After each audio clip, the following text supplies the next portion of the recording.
In this guide, I'm going to show you how you can change shot feedback here in NBA 2K26. Before we do get into this guide, make sure to like the video and subscribe to the channel with all notifications on. It really does help with the channel. It lets us know that you want more content like this. We'd greatly appreciate it if at any point throughout this guide you did have any questions, ask them down in the comment section below and we can help you out further. I'm going to be doing my best to reply to every single comment down there. Now, starting off on the main menu right here, go ahead and tab all the way over to features by just using RB or LB to get over there. And once you're on features, go ahead and open it up. Now, what you're looking for in here is going to be your customize HUD option all the way over on the right. So go ahead and select that. And once you're on here, you need to scroll down until you find the shot feedback option. So scroll down on here, you'll see shot feedback. Go ahead and select it to open it up, and here's where you can go ahead and see all your shot feedback. You can set it to simple, user only, free throws, all shots, or just turn it off completely. And you can also adjust what it shows, like distance,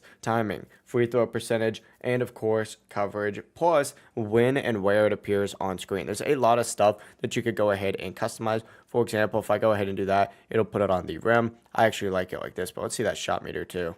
Nah, by the head looks way better. But yeah, the process really is as simple as that. You don't even really have to save or anything. Just go ahead and back out of here and it's going to automatically save as soon as you do that. And that is it. It really is as simple as that. If you guys did have any questions, ask them down in the comment section below and we can help you out further. I'm going to be doing my best to reply to every single comment down there. Before you do leave this guide, make sure to like the video and subscribe to the channel with all notifications on. It really does help us out. Let us know that you want more content like this. We'd greatly appreciate it. Have a great rest of your day though. Peace.